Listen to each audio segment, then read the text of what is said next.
Olá, bem-vindos a mais um vídeo. O assunto hoje é alta performance. Você quer saber como ter alta performance, ou você é um líder de equipe e você quer saber como proporcionar alta performance para seus colaboradores, para sua equipe?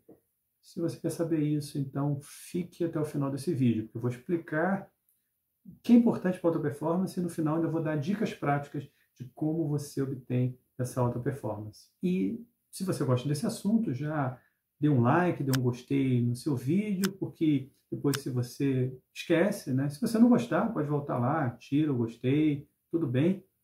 E se você gosta desses assuntos de liderança, desenvolvimento profissional e pessoal, você se inscreve no canal, se inscreva, porque eu sempre trago muitos assuntos muito práticos que vão ajudar muito o seu desenvolvimento, tanto profissional quanto pessoal, e se você é um líder, a sua liderança. E vamos direto ao assunto, que é alta performance. Uma boa forma de explicar o que é alta performance é através dessa figura que vai aparecer aí, que é um U invertido. Ela é de autoria dos dois psicólogos Robert Yerkes e John Dodson, já de muito tempo atrás. E esse é o eixo vertical é da performance e o eixo horizontal é de uma coisa que se chama em inglês arousal. Em tradução livre seria atividade mental, excitação mental.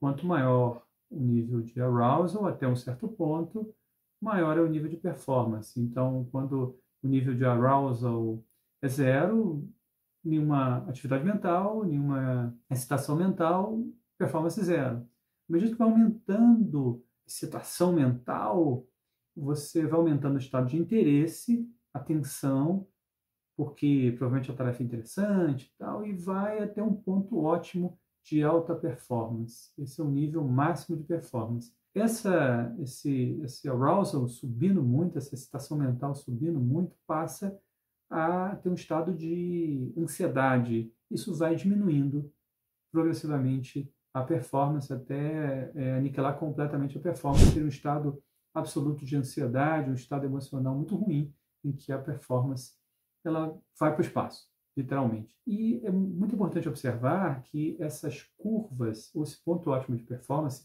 ele varia de pessoa para pessoa. Por exemplo, um cientista, a curva seria um pouco mais para a esquerda, esse pico de performance seria mais à esquerda, porque o nível de excitação no laboratório, você pesquisando alguma coisa, para o cientista é bom, ele obtém um nível de performance para aquela atividade, com um nível de excitação menor devido à atividade, que é uma atividade de foco, mais concentração ali no laboratório. Agora, compare isso com um piloto de Fórmula 1. Ele se sentiria entediado no laboratório. O nível de alta performance dele é obtido com níveis de excitação mental durante uma corrida de Fórmula 1 muito maior. Então, pessoas diferentes, curvas diferentes.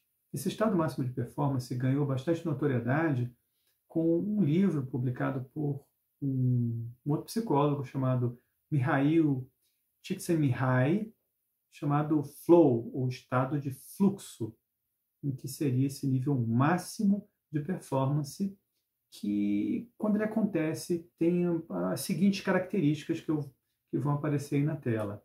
Há uma distorção, né, de noção de tempo, ou seja, quando você está naquela atividade, parece que o tempo voa, você, nossa, passou tanto tempo assim, eu nem vi, pareceu que foi muito menos tempo. Você tem um alto grau de concentração e foco, parece que só existe aquela atividade para você, então há uma redução até da autoconsciência, você não sente o seu corpo, você se sente completamente ali transferido para a atividade. Há um nível de equilíbrio entre a sua habilidade e os desafios, a gente vai falar disso mais tarde. Há um feedback imediato, ou seja, não há um nível, uma análise, você responde imediatamente. Pensamento, ação, ele é quase imediato. Há uma sensação de controle e prazer durante a atividade, e a atividade vira o próprio objetivo. Só fazer a atividade já é o objetivo da pessoa. Elimina-se completamente receios, medo de fracasso, se faz tudo com uma segurança absoluta. Esse estágio, você tem duas formas de atingi-lo. Uma é a forma natural, naturalmente, e geralmente você nem percebe, não é uma forma proposital. Exemplo, olha o seu filho, ou você mesmo, se gostar de videogame.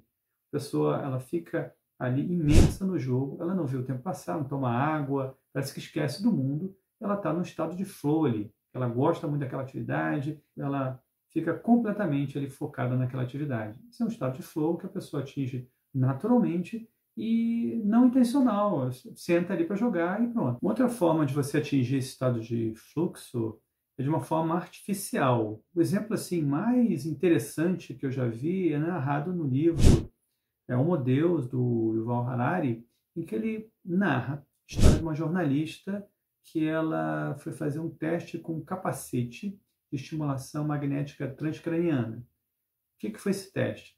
Ela primeiro entrou sem um capacete no simulador de um ataque terrorista, que vinham terroristas armados, com fuzis, e ela tinha que atirar e abater aqueles terroristas. Então ela ficou em pânico com aquela situação, não conseguiu acertar, não conseguiu, acho que saiu antes do tempo, não conseguiu acertar quase ninguém, enfim, um desempenho muito ruim, se sentiu muito mal com aquilo.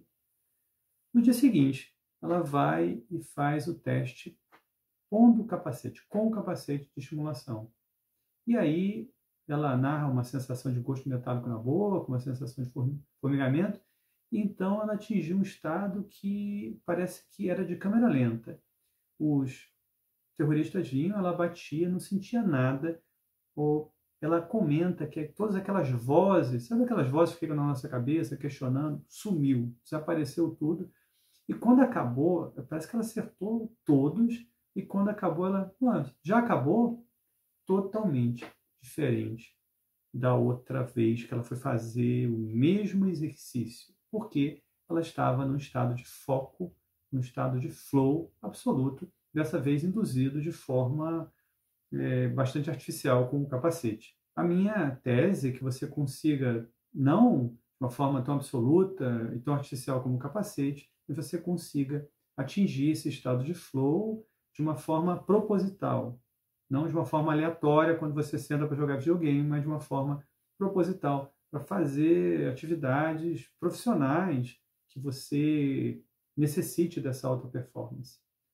Agora é o seguinte, então tá, eu quero obter de forma proposital, mas em primeiro lugar, eu preciso analisar 3 pré-condições para ter essa alta performance.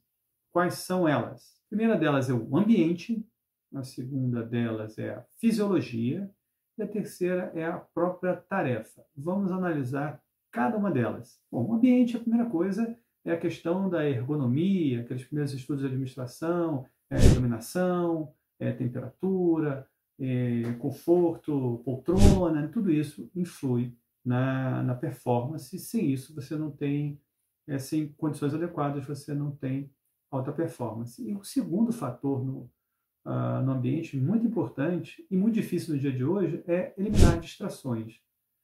WhatsApp, celular dando notificações, pessoas circulando em volta, tudo isso interfere na alta performance. E hoje, com a multiplicidade de fontes de informação, de distrações que nós temos, isso se torna cada vez mais difícil para ter alta performance. Você veja que um celular, mesmo que você esteja com o celular, coloque o celular no outro cômodo, ainda assim, aquele celular ligado, ele interfere na sua atenção, então, consequentemente, interfere na sua performance. Segundo grande fator é a fisiologia. A fisiologia, vamos dividir ela, porque a fisiologia tem mais coisas. Então, a primeira coisa é a questão do sono. O sono é fundamental. O sono, ele recupera o seu cérebro, o sono dá as condições neurológicas necessárias para que haja alta performance. Com privação de sono, aumenta o seu tempo de reação, aumenta a ativação da amígdala. A amígdala é responsável pelo sistema de luta e fuga, da reação de ameaças. Então, tudo se torna um problema maior, tudo se torna uma ameaça, ao mesmo tempo que diminui a atividade do seu córtex pré-frontal, que é responsável por um controle emocional, controle inibitório de impulsos. Então, se a ameaça fica maior, sem o controle inibitório, a ameaça maior ainda, você tem uma dificuldade de tomada de decisão e a propensão a correr riscos, enfim. Sem sono, nada funciona. Então, o sono é uma parte muito importante para que você tenha alta performance. Segundo é beber água. Beber água é uma coisa muito importante para alta performance. Veja que beber água não é só quando você está com sede, porque a sede já é uma mensagem do seu organismo dizendo que você já está com pouca água. Então, ter o hábito de tomar água regularmente, mesmo sem sede, na quantidade mínima adequada, é muito bom para a sua alta performance. Lembrar que mais de 70, 73, 75% do seu cérebro ele é composto de água. Então, ele precisa de água para funcionar, para que haja as sinapses, para que haja a comunicação do cérebro de uma forma ótima. Veja que quando o cérebro perde cerca de 1,5% de água, quando o corpo perde 1,5% de água, já se caracteriza uma leve desidratação. Se você passa esse tempo sem tomar água, preocupe-se, né? Porque o que acontece? O seu cérebro começa a trabalhar mais para fazer as mesmas coisas, é um aumento da atividade cerebral, não porque ele esteja funcionando melhor, mas porque ele tem que trabalhar mais, né? Está menos lubrificado, menos água, tem que trabalhar mais para fazer as mesmas coisas. Cai a sua coordenação fina, cai a sua capacidade cognitiva, cai a sua capacidade de atenção. Não dá para alta performance com a diminuição dessas funções básicas aí do cérebro para alta performance. Outra coisa é a questão da nutrição. Então, se você quer ter um alto desempenho, vá a um médico, a um nutrólogo, nutricionista, enfim, veja como estão os seus níveis metabólicos para que o seu desempenho no cérebro, o seu desempenho cerebral seja o maior possível. Consumo de ômega 3. Então, tem várias coisas que esses profissionais vão recomendar que vão levar um ótimo funcionamento do cérebro. E uma outra coisa que é bastante relevante mencionar é o consumo de glicose. O cérebro consome glicose, queima glicose quando está em alta performance bastante, quando ele exige bastante. O cérebro é um órgão que gasta muita energia. Ele é programado para economizar energia, mas ele gasta muita energia. Então, quando você tem alta performance, seu cérebro queima bastante energia. E a glicose ela é fundamental para tomada de decisão, raciocínio, controle de impulso. Por isso é que quando você está desempenhando uma atividade intensa, intelectual, dá vontade de comer aquele chocolate, aquele docinho, é o seu cérebro pedindo glicose, pedindo açúcar para poder funcionar. E, por último, nessa questão de fisiologia, é a questão de fazer exercícios regularmente. A questão de você fazer exercícios ela é fundamental porque ativa a área de memória, aprendizado, melhora o seu metabolismo cerebral, aumenta a neuroplasticidade, faz com que o seu cérebro envelheça menos, diminui esse envelhecimento, que é fundamental também para a alta performance, diminui a sensação de estresse, ansiedade, e estresse e ansiedade matam qualquer performance. E eles também aumentam a produção dos neurotransmissores essenciais para alta performance. Eu vou falar isso um pouco mais adiante. E por último, tem a questão da própria tarefa. A tarefa, se ela for interessante, divertida, melhora a alta performance. Se ela for chata, rotineira, diminui a performance. E um outro detalhe, o nível da tarefa tem que ser compatível com o nível da habilidade. Se a pessoa for fazer uma tarefa por qual ela entenda, acha que não tem habilidade, ou ela não tem habilidade para aquilo, o rendimento vai ser ruim. E se ela tiver uma habilidade muito superior àquela tarefa, ela vai ficar entediada também, a alta performance vai para o espaço. Vamos falar um pouquinho dos neurotransmissores que eu mencionei que são importantes. Quais são esses neurotransmissores aí importantes para a alta performance? Primeiro é a dopamina. Dopamina é um neurotransmissor relacionado ao prazer, ao sistema de recompensa do cérebro. Então, toda vez que você come um docinho, você sente aquela sensação boa, aquilo é dopamina. Toda vez que você atinge uma meta, ganha alguma coisa, ganha um like no vídeo, você tem dopamina, tem aquela sensação de dopamina. Toda vez aquele movimento na roleta, né, quando você vai no cassino também, aquilo gera dopamina, é por isso que o seu celular também tem aquele movimento lá de tela infinita, que você vai jogando e vai aparecendo coisa, aquilo também é dopaminérgico.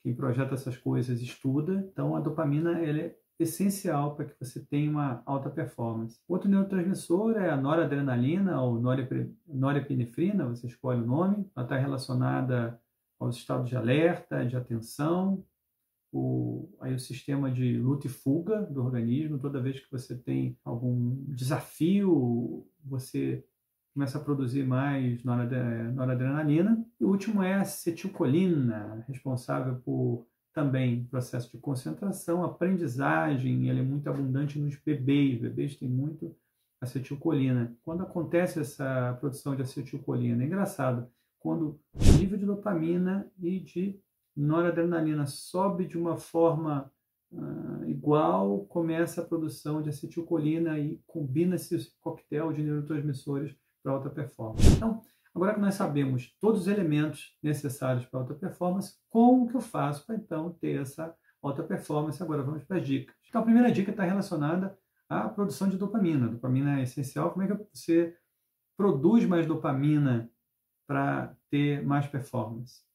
Se você gosta da atividade, se aquela atividade é interessante, naturalmente você já vai produzir dopamina. Mas se você não tem lá aquela afinidade com a atividade que você está exercendo, você pode dividi-la em metas diárias ou 2 metas por dia, porque cada vez que você bater uma meta daquelas, alcançar uma meta, seu cérebro produz um pouco de dopamina, isso melhora um pouco a sua performance. Outra forma de gerar dopamina, você não está produzindo e tudo, muda o local. Se você está trabalhando numa área ou num cômodo, se estiver em casa num cômodo, muda de cômodo. Se estiver numa área de trabalho, muda a área de trabalho. Ou vai trabalhar, se você estiver em casa, vai trabalhar no escritório. Se estiver no escritório, vai trabalhar em casa. Vai trabalhar no coworking, enfim, mude o local. Isso para o cérebro é novidade. Novidade gera dopamina, então isso aumenta também a performance. Uma terceira dica que eu dou lógico, você já fez o seu exercício, isso já vai melhorar as suas condições, mas ali, na hora do trabalho, que você pode fazer, uma das coisas que você pode fazer, por exemplo, é descer e subir um lance de escada. Aquilo de certa forma, aeróbico, é um exercício e muda o teu estado e também gera dopamina. Então, isso também tende a aumentar a sua performance. Segunda dica, então, como é que você produz noradrenalina? Então, primeiro, produzir um certo nível de desafio. Lembra? Com um desafio baixo, sem desafio nenhum, a pessoa não produz. É aquela história do menino super inteligente que ele vai para uma classe que aquilo é entediante para ele, porque ele já viu, já sabe aquilo, e tem que assistir a aula de uma coisa que ele já sabe, então a performance dele, ele fica entediado. Então, desafie-se. Coloque algum tipo de pequeno desafio, não grande mais, senão a performance também cai. E como a PNL pode ajudar para que seja obtida essa alta performance? A primeira coisa tem a ver com um tipo de ativação, de exercício. Além de subir a escada, o que você pode fazer? Eu tenho um vídeo no canal, vai aparecer um card aqui, sobre o jogo do alfabeto. Você pode, antes de uma determinada atividade, ou você está meio desmotivado, então você faça esse jogo, que é basicamente uma atividade física que você conta com ativação dos 2 hemisférios cerebrais.